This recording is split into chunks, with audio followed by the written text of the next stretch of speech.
Hi ನಮಸ್ಕಾರ, welcome back to the channel. ಇವತ್ತಿನ ವಿಡಿಯೋದಲ್ಲಿ 2 ರುಚಿಕರವಾದ ತೊವೆಗಳನ್ನ ಹೇಗ್ ಮಾಡೋದು ಅನ್ನೋದನ್ನ ನೋಡ್ತಾ ಹೋಗೋಣ. ಇದು ತುಂಬಾನೇ ಸಿಂಪಲ್, ಹಾಗೆ ಬೇಗನೆ ಆಗ್ಬಿಡತ್ತೆ. ಯಾವಾಗಾದ್ರೂ ನಾಲ್ಗೆಗೆ ರುಚಿ ಕೆಟ್ರೆ, ಏನಾದ್ರೂ ರುಚಿಕರವಾಗಿ ತಿನ್ನೋಣ ಅಂತ ಅನ್ಸಿದ್ರೆ ನೀವು ಈ ತೊವೆಗಳನ್ನ ಟ್ರೈ ಮಾಡಬಹುದು. ಮೊದಲಿಗೆ ನಾನಿಲ್ಲಿ ತೋರಿಸ್ತಾ ಇರೋದು ತೊಗರಿಬೇಳೆ ತೊವೆ. ಇದನ್ನ ನೀವು ಬಿಸಿ ಅನ್ನದ ಜೊತೆ ಸವಿತಾ ಇದ್ರೆ ಸ್ವರ್ಗ ಸುಖ ಅಂತಾನೆ ಹೇಳ್ಬೋದು. ಮತ್ತೆ ಏನಂದ್ರೆ ಮಾಡೋದು ತುಂಬಾನೇ ಈಸಿ ಆಗಿದ್ದಾಗ ನಮಗೂ ಬೇಗ ಬೇಗ ಮಾಡ್ಕೊಳ್ಳೋಣ ಅಂತಾನೆ ಅನ್ಸುತ್ತೆ. ಈಗ ಒಂದು ಪ್ಯಾನ್ಗೆ 1 ಟೇಬಲ್ ಚಮಚ ಆಗುವಷ್ಟು ಎಣ್ಣೆಯನ್ನ ಹಾಕೊಂಡಿದೀನಿ. ನಂತರ ಜೀರಿಗೆ, ಸಾಸಿವೆ ಚಿಟಪಟ ಅಂದ ನಂತರ ಒಂದು ಅರ್ಧ ಚಮಚ ಆಗುವಷ್ಟು ಅರಿಶಿಣದ ಪುಡಿಯನ್ನ ಹಾಕೊಂಡಿದೀನಿ. ನಂತರ ಕರಿಬೇವಿನ ಎಲೆಗಳು, ಸಣ್ಣಕ್ಕೆ ಕ್ರಶ್ ಮಾಡಿ ಇಟ್ಕೊಂಡಿರುವ ಬೆಳ್ಳುಳ್ಳಿ, ಒಂದು 5 ರಿಂದ 6 ಕೆಂಪು ಮೆಣಸಿನಕಾಯಿ ಅಥವಾ ನಿಮ್ಮ ಖಾರದ ಅಪೇಕ್ಷೆ ನೋಡ್ಬಿಟ್ಟು ಹಾಕೊಳ್ಬಹುದು. ಇವಿಷ್ಟನ್ನು ಚೆನ್ನಾಗಿ ಹುರ್ಕೊಂಡಿದೀನಿ. ನಂತರ ಸಣ್ಣಗೆ ಕಟ್ ಮಾಡ್ಕೊಂಡಿರುವ 1 ಈರುಳ್ಳಿಯನ್ನ ನಾನಿಲ್ಲಿ ಹಾಕೊಳ್ತಾ ಇದ್ದೀನಿ. ಈರುಳ್ಳಿ ಸ್ವಲ್ಪ ಬಣ್ಣ ಬದಲಾಗ್ಬೇಕು, ಅಲ್ಲಿ ತನಕ ಈ ತರ ಹುರ್ಕೊಳ್ಳೋಣ. ಇವಾಗ ಸ್ವಲ್ಪ ಬಾಡಿದೆ. ಈಗ ನಾನು 2 ಟೊಮೆಟೊಗಳನ್ನ ಈ ತರ ಸಣ್ಣಗೆ ಹೆಚ್ಕೊಂಡಿದ್ದೆ. ಸೊ ಅದನ್ನು ಕೂಡ ಇಲ್ಲಿ ಹಾಕೊಂಡು ಟೊಮೆಟೊ ಸ್ವಲ್ಪ ಸಾಫ್ಟ್ ಆಗೋ ತನಕ ಹುರ್ಕೊಳ್ತಾ ಇದ್ದೀನಿ. ನಂತರ ನಾನು ಈ ತೊವೆಗೆ ಬೇಕಾಗಿರುವ ತೊಗರಿ ಬೇಳೆಯನ್ನ ಈಗಾಗಲೇ ಕುಕ್ಕರ್ ನಲ್ಲಿ ಒಂದ್ ಸ್ವಲ್ಪ ನೀರು, ಒಂದು ಅರ್ಧ ಚಮಚ ಆಗುವಷ್ಟು ಎಣ್ಣೆ, ಹಾಗೆ ಒಂದು ಅರ್ಧ ಚಮಚ ಆಗುವಷ್ಟು ಅರಿಶಿಣದ ಪುಡಿ ಇವಿಷ್ಟನ್ನ ಹಾಕಿ ಬೇಯಿಸಿ ಅದನ್ನ ಮ್ಯಾಶ್ ಮಾಡಿ ಇಟ್ಕೊಂಡಿದ್ದೆ. ಸೊ ಅದನ್ನ ಇವಾಗ ಇಲ್ಲಿ ಸೇರಿಸ್ಕೊಂಡೆ. ಹಾಗೆ ನಿಮ್ಮ ಕನ್ಸಿಸ್ಟೆನ್ಸಿ ನೋಡ್ಬಿಟ್ಟು ನೀರನ್ನ ಹಾಕೊಳ್ತಾ ಈ ತೊವೆಯ ಹದವನ್ನ ಅಡ್ಜಸ್ಟ್ ಮಾಡ್ಕೊಳ್ಬೇಕು.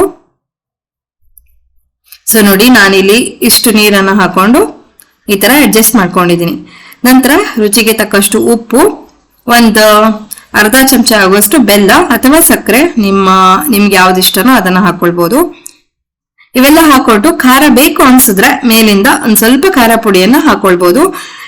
ಖಾರ ಸಾಕಷ್ಟು ಇದೆ, ಕೆಂಪು ಮೆಣಸಿನಕಾಯಿಯಲ್ಲೇ ಸಾಕು ಅಂತ ಅನ್ಸಿದ್ರೆ ಸ್ಕಿಪ್ ಮಾಡಿ. ಸೊ ಈಗ ಇವೆಲ್ಲವನ್ನು ನೀಟಾಗಿ ಮಿಕ್ಸ್ ಮಾಡ್ಬಿಟ್ಟು ಇದನ್ನ ಒಂದು ಕುದಿ ಬರೋ ತನಕ ವೇಟ್ ಮಾಡೋಣ. ನೋಡಿ, ಇವಾಗ ನಿಧಾನಕ್ಕೆ ಕುದಿಯಕ್ಕೆ ಸ್ಟಾರ್ಟ್ ಆಗಿದೆ. ಸೊ ಈ ತರ ಚೆನ್ನಾಗಿ ಕುದಿಬೇಕು. ಇದು ಕುದಿಯುವಾಗ ಒಂದ್ ಸಣ್ಣಗೆ ಹೆಚ್ಚಿಟ್ಕೊಂಡಿರುವ ಕೊತ್ತಂಬರಿ ಸೊಪ್ಪನ್ನ ಹಾಕೊಂಡು 1-2 ನಿಮಿಷ ಗ್ಯಾಸ್ ಮೇಲೆ ಹಾಗೆ ಇಟ್ಟು ನಂತರ ಗ್ಯಾಸ್ ಆಫ್ ಮಾಡಿದ್ರೆ ಆಯ್ತು. ಬಿಸಿ ಬಿಸಿ ಅನ್ನದ ಜೊತೆ ಸರ್ವ್ ಮಾಡಿ. ಸ್ವಲ್ಪ ತುಪ್ಪ ಹಾಕೊಳ್ಳಿ ಮೇಲಿಂದ, ಸಿಕ್ಕಾಪಟ್ಟೆ ಟೇಸ್ಟಿಯಾಗಿ ಬರುತ್ತೆ.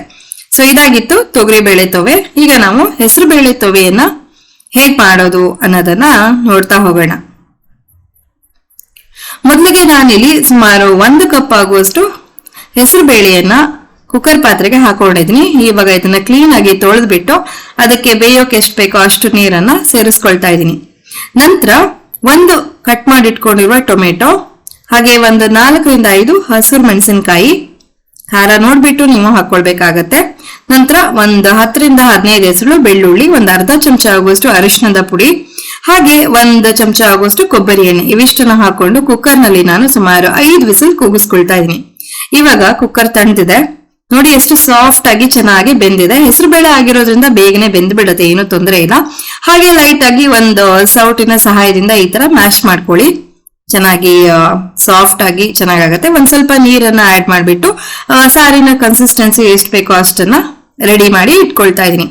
ಈಗ ಒಂದು ಪಾತ್ರೆಗೆ 1 ಚಮಚ ಆಗುವಷ್ಟು ಕೊಬ್ಬರಿ ಎಣ್ಣೆಯನ್ನು ಹಾಕೊಂಡಿದ್ದೀನಿ. ನಂತರ ಉದ್ದಿನ ಬೇಳೆ, ಜೀರಿಗೆ, ಸಾಸಿವೆ, ಹಾಗೆ ಒಂದು ಅರ್ಧ ಚಮಚ ಅರಿಶಿಣದ ಪುಡಿ ಇವಿಷ್ಟನ್ನ ಹಾಕೊಂಡಿದ್ದೀನಿ. ನಂತರ ಕರಿಬೇವಿನ ಎಲೆಗಳು ಇದಿಷ್ಟನ್ನ ಹಾಕೊಂಡು ಒಗ್ಗರಣೆ ಬೇಯೋ ತನಕ ಕಾಯ್ತಾ ಇದ್ದೀನಿ. ಈಗ ನಾನು ಹೆಸರು ಬೇಳೆಯ ತೊವೆಗೆ ರೆಡಿ ಮಾಡಿ ಇಟ್ಕೊಂಡಿದ್ನಲ್ಲ ಬೇಯಿಸಿ, ಅದನ್ನ ಇದಕ್ಕೆ ಸೇರಿಸ್ಕೊಂಡೆ ಒಗ್ಗರಣೆಗೆ. ಈಗ ರುಚಿಗೆ ತಕ್ಕಷ್ಟು ಉಪ್ಪನ್ನ ಸೇರಿಸ್ಕೊಳ್ತಾ ಇದ್ದೀನಿ. ನಿಮ್ಗೆ ಏನಾದ್ರೂ ಖಾರ ಕಡಿಮೆ ಅಂತ ಅನ್ಸಿದ್ರೆ ಮತ್ತೊಮ್ಮೆ ಒಂದ್ ಸ್ವಲ್ಪ ಹಸಿರು ಮೆಣಸಿನಕಾಯಿ ಅಥವಾ ಖಾರ ಪುಡಿ ಏನ್ ಬೇಕಾದ್ರೂ ಹಾಕೊಳ್ಬಹುದು. ನಂತರ ಸಕ್ಕರೆ ಅಥವಾ ಬೆಲ್ಲ ಯಾವ್ದು ನಿಮ್ಗೆ ಇಷ್ಟನೋ ಅದನ್ನ ಸೇರಿಸ್ಕೊಳ್ಳಿ. ಸೊ ಎಲ್ಲವನ್ನು ಚೆನ್ನಾಗಿ ಮಿಕ್ಸ್ ಮಾಡಿ 1 ಕುದಿ ಬರೋ ತನಕ ವೆಯ್ಟ್ ಮಾಡ್ತಾ ಇದೀನಿ. ಇವಾಗ ಕುದಿ ಬರ್ತಾ ಇದೆ ನೋಡಿ, ನಿಧಾನಕ್ಕೆ ಕುದೀತಾ ಇದೆ. ಈಗ ಕೊತ್ತಂಬರಿ ಸೊಪ್ಪಿನಿಂದ ಗಾರ್ನಿಶ್ ಮಾಡ್ಕೊಂಡ್ರೆ ಆಯ್ತು. ರುಚಿಕರವಾದ ಹೆಸರು ಬೇಳೆ ತೊವೆ ಕೂಡ ಸವಿಯೋಕೆ ಸಿದ್ಧ. ಬಿಸಿ ಅನ್ನದ ಜೊತೆ ಸ್ವಲ್ಪ ತುಪ್ಪ ಹಾಕೊಂಡು ಸವಿರಿ ಅಂತ ಹೇಳ್ತಾ ಇವತ್ತಿನ ವಿಡಿಯೋ ಮುಗಿಸ್ತಾ ಇದೀನಿ. ಇವತ್ತಿನ ವಿಡಿಯೋ ನಿಮ್ಗೆ ಇಷ್ಟ ಆಗುತ್ತೆ ಅಂತ ನಾನು ಭಾವಿಸ್ತೀನಿ. ಇಷ್ಟ ಆಗಿದ್ದಲ್ಲಿ ಖಂಡಿತ ಒಂದು ಲೈಕ್ ಮಾಡಿ, ಚಾನಲ್ಗೆ ಹೊಸಬರಾಗಿದ್ದಲ್ಲಿ ಪ್ಲೀಸ್ ಸಬ್ಸ್ಕ್ರೈಬ್ ಮಾಡ್ಕೊಳ್ಳಿ. ಹಾಗೆ ಪಕ್ಕದಲ್ಲಿ ಕಾಣುವಂತ ಬೆಲ್ ಐಕನ್ ಅನ್ನು ಕೂಡ ಕ್ಲಿಕ್ ಮಾಡಿ. ಬೆಲ್ ಐಕನ್ ಒತ್ತುವಾಗ ಆಲ್ ಅಂತ ಆಪ್ಷನ್ ಬರುತ್ತೆ, ಅದನ್ನ ಸಿಲೆಕ್ಟ್ ಮಾಡ್ಕೊಂಡ್ರೆ ನನ್ನ ಎಲ್ಲಾ ವಿಡಿಯೋ ನೋಟಿಫಿಕೇಶನ್ಗಳು ನಿಮ್ಗೆ ನೇರವಾಗಿ ಬರುತ್ತೆ.